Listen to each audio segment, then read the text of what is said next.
Assalamualaikum warahmatullahi wabarakatuh. Saya Chandra Kantira Subramantia. Dan saya Nana Saada. Sekarang kita sedang di Perpustakaan Nasional bersama Ibu Triani Rahmawati sebagai pustakawan di Perpustakaan Nasional. Ibu Triani bisa perkenalan diri. Ya, terima kasih Mbak Chandra Kanti dan Mbak Nilna ya. Sebelumnya saya ingin memperkenalkan diri. Nama saya Triani Rahmawati. Saya pustakawan ahli media di Perpustakaan Nasional, juga menjabat sebagai koordinator di bidang pengolahan bahan perpustakaan. Saya bekerja di Perpustakaan Nasional kurang lebih sudah 20 tahun, sejak tahun 2003 sampai sekarang, dan masih di tempat yang sama di pengolahan bahan perpustakaan. Saat ini kita akan mewawancarai Ibu Triani untuk menjawab pertanyaan kita sebagai pustakawan di bidang Pusat Bibliografi dan Pengolahan di Perpustakaan Nasional. Pertanyaan yang pertama kita ada, kenapa Anda memilih untuk bekerja di sini? Kenapa memilih bekerja di sini? Wah, panjang ceritanya. Gak apa-apa panjang ya? Boleh. Jadi sebelum saya bekerja di sini, saya bekerja sebagai pengajar bahasa Indonesia di tempat atau di sekolah khusus orang asing. Jadi memang background pendidikan saya adalah sastra Indonesia dari Universitas Indonesia. Karena itu saya mengajar bahasa Indonesia untuk orang asing. Kurang lebih mungkin saya bekerja mengajar bahasa Indonesia itu selama kurang lebih 4 tahun. Tapi orang tua saya menginginkan saya sebagai anak perempuan itu kalau bisa bekerja sebagai PNS. Karena kalau kerja swasta itu kan biasa pulang malam. Lalu nanti kalau dulu orang tua saya bilang, nanti kalau sudah berumah tangga perempuan kerjanya pulang malam kan repot. Nanti bagaimana ngurus anak dan keluarga. Lalu ketika ada pembukaan penerimaan pegawai di Perpustakaan Nasional, saya coba-coba untung-untungan untuk memenuhi keinginan orang tua saya untuk menjadi pegawai negeri. Alhamdulillah setelah mengikuti rangkaian tes masuk pegawai negeri di Perpustakaan Nasional, karena saya lulus dan pada akhir tahun 2002 ya, saya dinyatakan lulus dan mulai bekerja di Perpustakaan Nasional, awalnya sebagai CPNS, calon pegawai negeri sipil. Sejak itu saya bekerja di sini sampai sekarang. Jadi CPNS itu belum 100% pegawai negeri ya, baru calon. Jadi kita masih dalam pembinaan, dalam pemantauan, baru kita ikut diklat. Itu namanya dulu diklat prajabatan, diklat untuk ibaratnya mensahkan yang tadinya sebagai baru calon menjadi PNS, ikut diklat. Kalau diklat lulus baru sah resmi menjadi PNS. Saya ikut diklat tahun 2003 di Ciawi, ikut diklat prajabatan. Setelah lulus baru diangkat menjadi pegawai negeri di Perpustakaan Nasional. Jadi awalnya memang bukan dari hati ya sebenarnya ya, tapi permintaan orang tua. Tapi setelah mengikuti permintaan orang tua dan diterima, alhamdulillah ternyata bekerja di Perpustakaan Nasional itu menyenangkan. Jadi sesuai passion Ibu juga ya? Awalnya sebetulnya enggak sesuai passion, karena awalnya itu mengajar orang asing itu kita lebih menarik, kita banyak pengalaman bergaul dengan orang-orang asing yang memang berbeda budaya, jadi kita menambah banyak wawasan baru. Tapi begitu sudah masuk menjadi pegawai negeri di Perpustakaan Nasional, mau nggak mau kan kita harus mengikuti ritme bekerja di sini. Nah, sedikit demi sedikit kita menyesuaikan diri, saya menyesuaikan diri. Akhirnya mama suka juga, karena ini juga ketika masuk kan ilmu saya di perpustakaan nol, karena backgroundnya bukan di perpustakaan, jurusan perpustakaan ketika kuliah.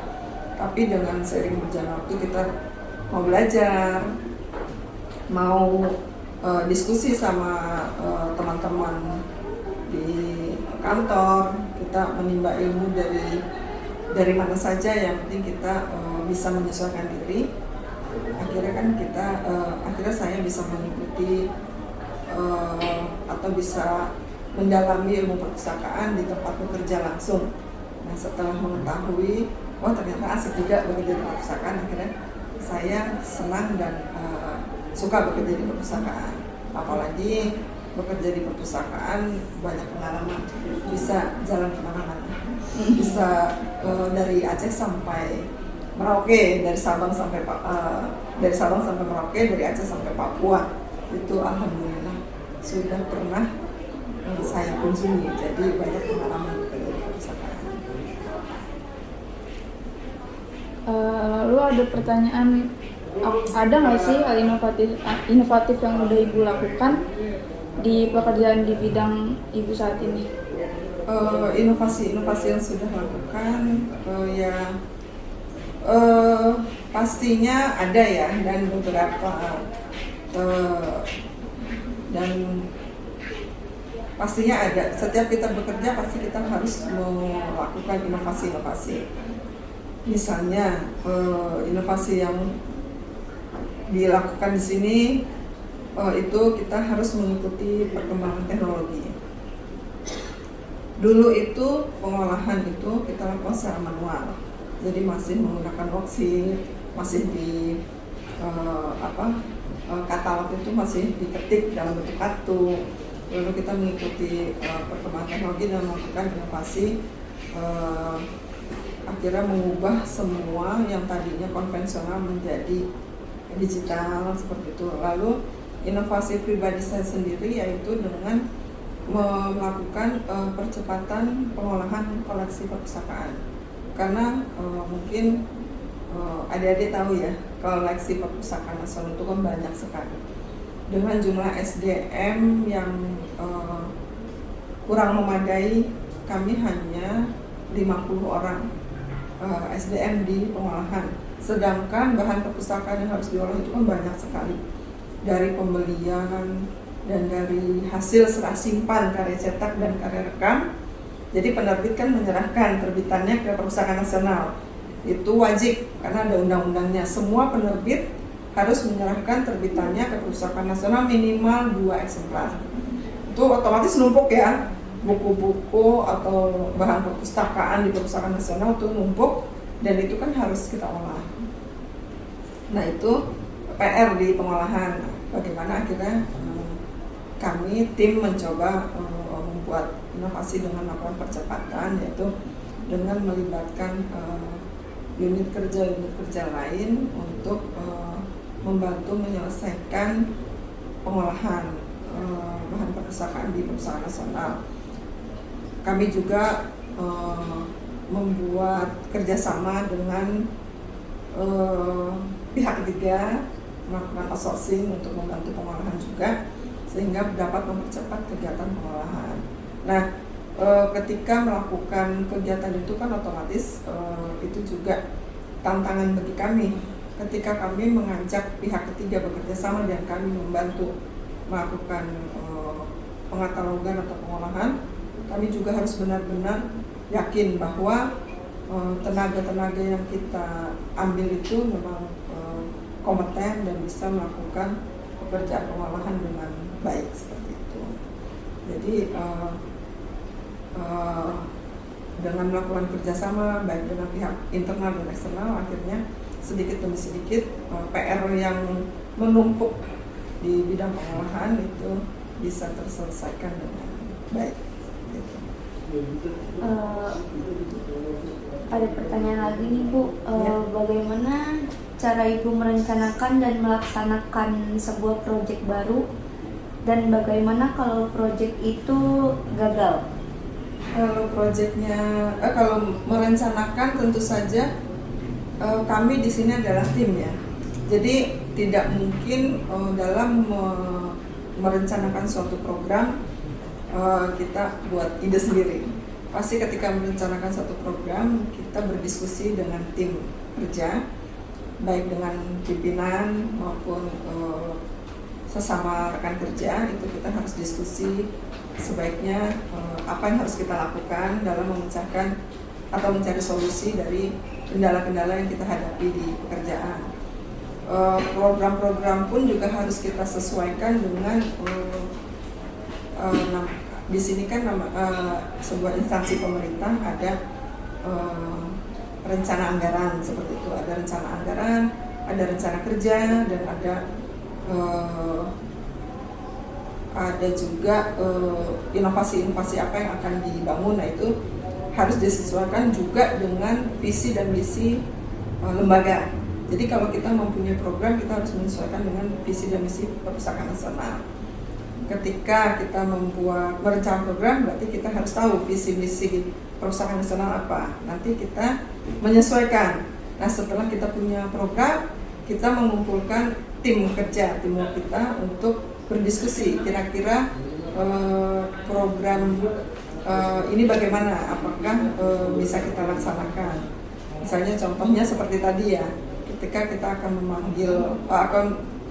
bekerja sama dengan pihak ketiga atau melibatkan unit kerja lain ketika akan bekerja, kita itu berdiskusi baik dari bidang pengolahan itu sendiri dan mengundang pihak-pihak terkait, misalnya dari unit kerja lain dan juga dari eksternal yang mungkin mempunyai pengetahuan, ilmu atau pakar di bidang perpustakaan. Jadi memang sebelum merencanakan suatu program kita harus berdiskusi. Setelah mencapai kesepakatan kita laksanakan program. Nah pasti tidak semua program berjalan dengan mulus ya. Pasti ada kendala dalam beberapa hal. Tetapi sebisa mungkin kendala-kendala itu menjadi motivasi kita untuk bekerja lebih baik lagi.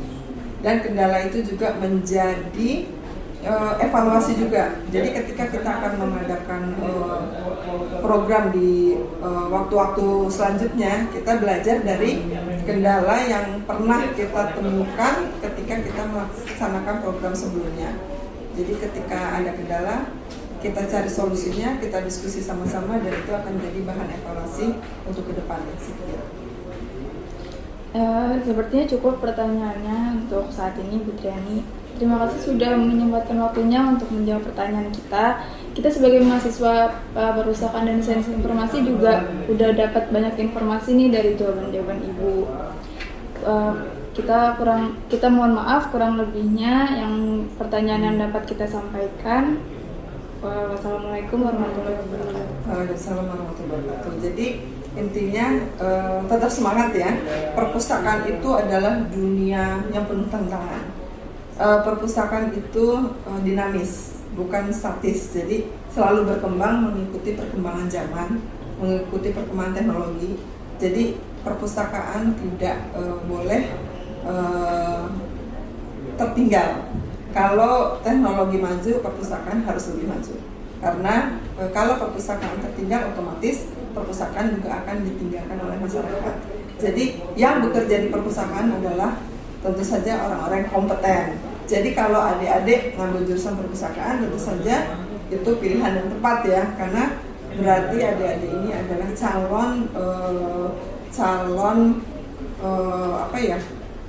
calon orang sukses, calon orang yang berkompeten dalam membantu meningkatkan atau membantu mencerdaskan kehidupan bangsa, seperti itu. Ya, jadi semangat terus ya. Terima kasih banyak ya Bu Triani sarannya. Sama-sama, sukses ya. Semoga nanti adik-adik ketika lulus kuliah juga bisa bekerja di Perpustakaan Nasional. Amin.